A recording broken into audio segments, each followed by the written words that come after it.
When I look back at my childhood, there's been more than one traumatic experience at a birthday party. One of the ones that stand out the most happened at one of my friend's houses. It was around first or second grade, and it was close to Halloween when he had a party, and so we were all inside. We had costumes on. Everything was cool. They passed around candy like we were gone trick-or-treating, and then they started to tell some scary stories. And most of the stories weren't that scary, and everything was fine until when they got to the climax of the stories, through the kitchen door burst this monstrous guy with a chainsaw. And the chainsaw was buzzing and the monster was screaming and I was terrified. And so I did what any really intelligent child would do, and I hid as good as I could in that room. Everyone else, including all the other adults, ran out of the room and outside, and the door closed behind them and the monster chased them out. And there I sat, hidden and petrified. And so I started to cry out for help in little whispers, and I would look around and I couldn't see anyone. And then after, what felt like a really long time, I still didn't have anyone coming to help me. It looked like no one was there, and suddenly the monster starts coming back, calling my name. And so I just quietly prayed and whispered because I did not trust the monster that had just scared everyone away, that has now come back to help me. In fact, I'm figuring that meant that there was no one left. And it wasn't until a little while later that one of the other parents came in to help the monster, that found me and led me back out to find out that there was a whole other section of party waiting for me outside. But in that moment, when I was scared and alone, and no one was coming to help, and my whispers and my cries were going unanswered, I had a very distinct feeling of being abandoned. I felt like I had done everything I was supposed to do right, and here I was alone and scared, and no one cared enough to answer me. I think sometimes that's how we feel when God seems silent, right? God seems silent, and we've done all of the things we've talked about over the last couple of weeks. We've sought Him desperately with our whole heart. We've tried to clear out any sin that might be getting in the way of the communication with God. We've waited on the Lord as preparation for what was coming next. And you feel like you've been doing everything you were supposed to do, and it's still quiet. Silence. Crickets. And God feels so distant that you feel abandoned. You might even wonder what you're missing out on that everyone else that seems to have this good relationship with God has going on that you do not feel. And if you feel that way, you're in good company.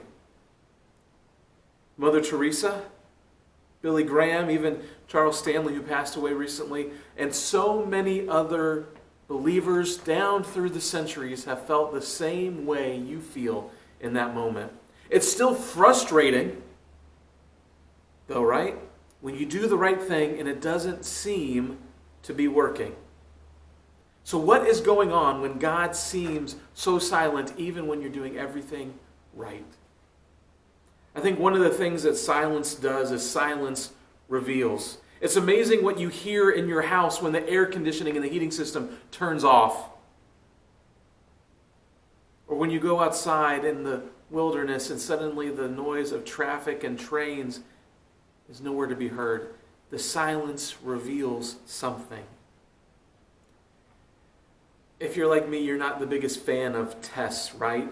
We tend to look at tests like a chance to succeed or a chance to fail. And there's something about the standardized testing system that we've had since we were kids that kind of ingrains in us that you have to do well on this test. And if you don't, your life is going to go horribly. But the real purpose of the testing isn't to give us passing and failing grades. It's not to set the trajectory.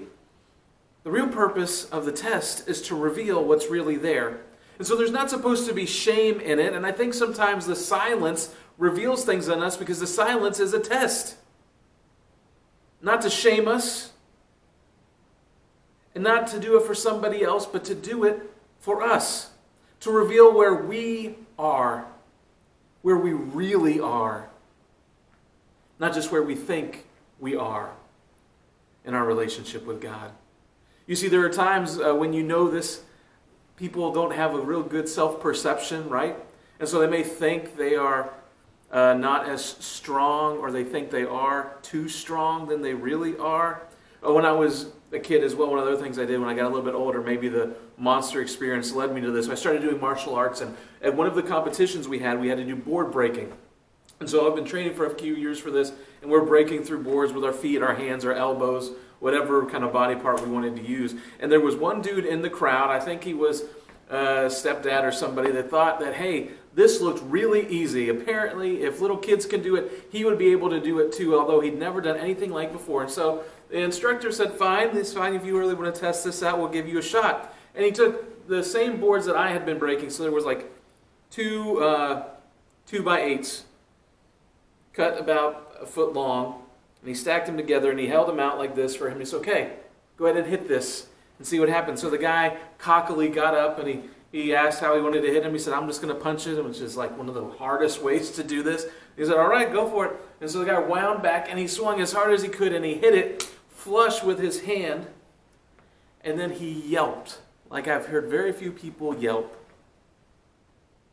And he walked away to go find some ice and I think a trip to get some x-rays. You thought one thing, but the test revealed something else.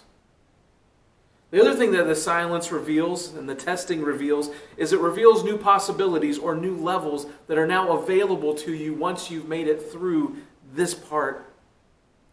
This past week I got to take my daughter to the DMV. She got to try out, do the testing for her learner's permit, and she got out there and she was a little bit anxious, which I think everyone is, but she went over, she sat down at the computer, she took the test, and at the end she smiled real big, and you could sense the relief on her because now she had passed that test. And what that test did is opened up new possibilities for her and for me, is now we get to learn how to teach her how to drive and how to get around the world safely in a vehicle.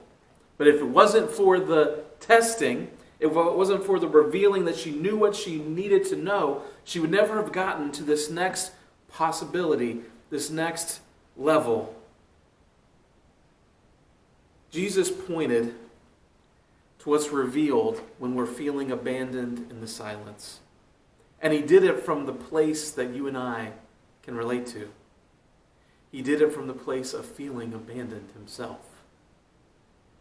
Jesus was suffering like fairly few people, in fact, probably no one has ever suffered before.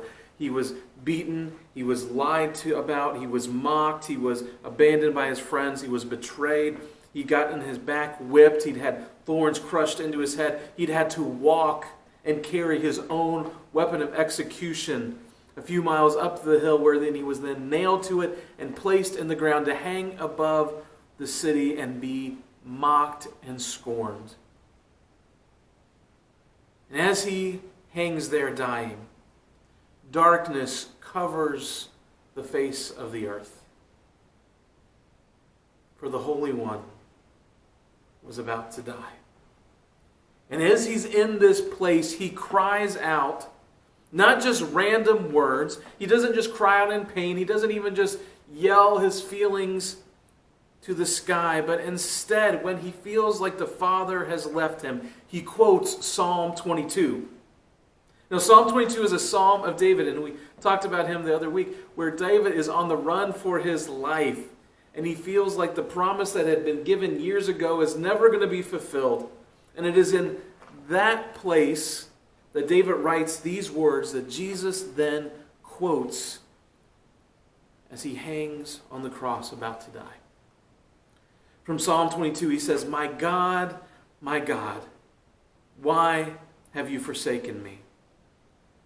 Why have you abandoned me? Why are you so far away when I groan for help?" Feeling forsaken and abandoned, that's relatable, isn't it? He feels like God is far from his cries, far from saving him. And then he keeps going. He says, every day I call to you, my God, but you do not answer. Every night I lift my voice, but I find no relief. Where is God? Where is God when you feel like you've been abandoned? Where is God when the suffering is so great? Where is God when he seems silent and indifferent? You see, I think Jesus wanted us to be willing to cry out and acknowledge the pain that we feel in these moments. He's not about this toxic positivity thing. Have you ever seen people that are just straining to smile and straining to act like everything is great and straining to live life as if there's never any problems and nothing bad and every problem is an opportunity kind of feeling? Those people are hurting. And they may be hurting you. And what they're definitely doing is not being honest about where they are. They're not being honest with God about how they feel and how they see him. And God will do great things to bless you, but he will not bless who you pretend to be. He will only relate to who you really are. And so it's important to acknowledge the fact that we feel abandoned in the silence. It is important to acknowledge the fact that we are suffering in this moment. And I believe he quoted Psalm 22 so that we would feel the freedom to do that. The release to be able to say, this is where I'm at, God, with you. But I also think he quoted Psalm 22 because he wanted the hearers, like you and I, to not stop at verse 2, but to keep reading, to keep going. Because right after he says all of these things about how horrible he feels and how distant God is, there's this important word that starts verse 3, the word yet. It's a transition word. Something is happening when yet shows up. All that before it is still true, but it is not the final word. That's what yet means in this place. And so God seems silent, yet you are holy, enthroned on the praises of Israel. Here is God who seems silent, and yet he is still the God of heaven, and he's worthy of all of the praises that he has received over the years. And it still goes, he says, our ancestors trusted in you, and you rescued them. The one worthy of praise is the one worthy of being trusted. He was trusted in the past. And those that trusted in him, he faithfully delivered. And then the focus gets repeated again. They cried out to you and were saved. They trusted in you and were never disgraced. Another one version says they trusted and were delivered. What is revealed, what is needed in the midst of the silence that God seems to have caught us up in is trust. I love how verse 5 calls back to verse 2. Every day I cried out to you, but you did not answer. Turns to, they cried out to you and were saved. It is the hope of the writer and the hope of Jesus and the hope of me that everyone who hears it, including myself, would realize that when we are trusting in God, even in those places where it seems like he's abandoned us, if we trust him even there, he will save us now, just like he saved those in the past. But it takes a level of trust in order to reach that place. So what level of trust does the silence that you're going through reveal that you have? How crucial is it to be real about this? It's not a malicious thing to find out what you really stand on. It's helpful to know what level you're at, Because otherwise, how are you supposed to grow and improve and see what's next? And God is invested in helping you move to the next level of trust and what that level of trust unlocks in your relationship with Him. You see, trust is important. And we get it mixed up sometimes because we think that high levels of trust mean that it's just a blind faith. Well, that's not the faith that Psalm 22 talks about. The blind faith isn't blind. It's faith in a God who is who He says He is, and a God who has already done things that prove He is faithful. David had the history of Israel when he was writing this that he looked back on. He'd seen and heard the stories of them coming out of Egypt and getting the promised land that he was now living in. He'd seen the miracles of God delivering them over time. He'd seen a giant fall when he threw a stone. He knew there was a God who he had already seen with his own life was faithful and true. And that allowed him to trust. What has God already done in your own history that shows He is a God who can be trusted? I don't know your stories, but I know if the bottom line is you can't think of anything else, you have a God who has proven that He loves you because He was willing to give His Son for you. And because we have a God who has shown that He's faithful, when I trust Him, I don't have to understand it all. I don't have to see it all in order to move forward in trusting Him. It helps me to know that my feelings are real, but they're not reality. Just because I feel it, that's legitimate to feel things. But what I feel and the way I see the world because I'm feeling something, that doesn't have to be true. I can feel like my wife doesn't love me because I haven't had enough to eat, or because I haven't seen her in a while, or because she's busy doing something else, but that is not true. It's just how I feel in that moment. And when she comes and I tell her that and she says, well, these are all the things I've been doing for you while you were feeling sorry for yourself, the reality gets revealed. Trust isn't blind faith. It's also not the absence of doubt. It's a choice to trust. A choice to stand firm even when there are some doubts that creep in. One time I was flying back from college, which was up in near Columbus, Ohio, and I was going to Dulles Airport, and they put you on the little planes when you take those flights. Some of them even had propellers, which I thought was amazing in the day and age we live with, that would still be a commercial flight. But I was on the flight, and there were some storms going over the little bit of mountains we had to go over, and so they had told us there was going to be some turbulence, which I was trying to act cool. That was fine. And then as I'm going along, suddenly we start to hit some bumps, and my earbuds, which actually still had, cords on them at those times, started to fall out of my ears because we were bumping around so much as we were going. And then the oxygen mask, it's the only time in my life, the oxygen mask popped out of the overhead things. Not because we were losing pressure, but because we just had bumped around so much that they had shaken loose and fallen down. And there were a lot of people that were really nervous and scared. I heard some whimpering and some crying on the midst of that flight, and I understood all that, but I still trusted the pilot. I still trusted the crew, that if they weren't freaking out, that we were going to be okay. I had never seen the pilot before in my life. I never met to him. I'd never spoken to him, but I trusted him, even when we were buffeted around, that I was going to be okay. It wasn't that I didn't have a little bit of doubt in the midst of being shaken, but I leaned into the trust. And the pilot, believe it or not, was doing the same thing I was, because he was doing something that we sometimes take for granted. He wasn't relying on his feelings and his perceptions in order to fly that plane. The pilot was doing what's called flying by instrument.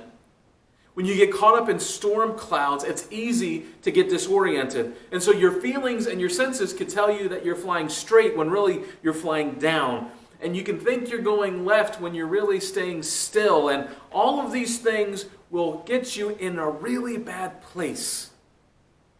And so they are trained to trust the instruments, because the instruments are more faithful than their feelings and their perceptions. That's why we have to do the same thing when we trust. We have to have things that are more faithful than our feelings to rely on. Which is why spiritual disciplines are so important. Because things like having devotional time with God, praying, serving others, being in part of a church family matters so much because they ground us in what is true and what is more faithful than we are. Trust comes out of that. And trust is not a destination, it's a journey. It's something that grows deeper and deeper. We never arrive. And so God won't waste the silence, but He can use it to level up your trust. Just like Mario, baby. When you acknowledge the pain that you feel, what trust level do you have right now? Is it low? Where if you don't see it and you don't understand it, then you don't trust it? Is it kind of middling or meh? No, if it's only for a little bit that you don't understand or see something, then it's okay. But otherwise, you're going to freak out. Kind of like, your kids when they're little at the playground, you give them, okay, you can go that far, or you can go around that bend, but come back and check in with me regularly so I know where you're at and I know what's going on. I know everything's okay. And they miss one of those check-in points and you freak out even though they're like right around the corner. Is it mid-level? You trust when things are going good, or when you have instant confirmation that what you're going through is going to be okay. Now, I remembered when I got kidney stones once, they had to give me an IV, my first IV I'd ever had. I hate needles. And so I was really arguing with them about that, but they're like, look, this little bit of pain will feel so much better afterwards when you get these drugs into your system that you need to feel better. And so that instant confirmation made it okay to go through that little bit of pain. Sometimes we're the same way with God. If we're going through something and we get instant confirmation that we're going to be better, or things are going to work out, or this is for a purpose, we feel okay. But if we don't get that, if things are silent, then we don't trust anymore, and things are horrible, and we don't know where to turn. And with all of these, it can quickly seem like God is gone, and He doesn't care. My God, why have you forsaken me? But when nothing happens, as Charlie Thompson used to say, something is happening. Yet while you feel the way you feel, God is still enthroned, and God is still a God who delivers and saves those who trust in Him. Which is why when you get to that high level of trust, the world can shake, but still you trust. Not that there isn't some doubt, and not that you're just blindly trusting, but because of who God is and what He has already proven about Himself, you are willing to put yourself in His hands. And if His hands mean that there's going to be quiet for a while, if His hands mean that you're going to go through things that you don't like, but you know He is there with you in the midst of it, even when you don't feel Him there, because God has proven faithful before, you trust He will prove faithful again now. So what does the silence that you are in the midst of reveal about your trust with God? It's hard to do the other things we talked about the past couple of weeks without trusting Him. I mean, why would you give your whole heart to someone you can't trust? Why would you avoid other things in order to value Him more? Why would you wait on someone you don't think is ever going to come? And when we feel abandoned, we feel like He doesn't care, when we feel hopeless, own it. And then look for the yet that says we have a God who is worthy of praise, who still delivers. And so after all you've been through, in the place that you are right now, are you able to pray, God, yet I trust You? And if so, let's do that together. Lord, I have no idea what the people that are listening to this have been going through. There are some days that seem so terrible. Days where literal monsters chase us. Days when everything we've understood gets taken out from under us. When you feel so distant. But Lord, remind us that even though all those things feel true, yet you are still God. Yet you are still worthy of being praised. Yet you are still the God who has delivered and will deliver. You are the one who saves those who trust in you. So help us to do that. To be able to trust you no matter where we find ourselves. To be able to say, even though I don't understand what's going on, even though I don't seem to know where I'm at, even though this hurts, even though I don't believe God brought this, I believe He can use this, even though I feel alone. I trust that I'm not. Because I can trust in things that are more faithful than my feelings. And I can rest in the power of the one who saves. That the same Spirit that raised Jesus from the dead after He hung on that cross is the same Spirit that longs to live within me and move through me, even now. Lord, thank you for being a God who is faithful. And help us to lean into that with all that we are.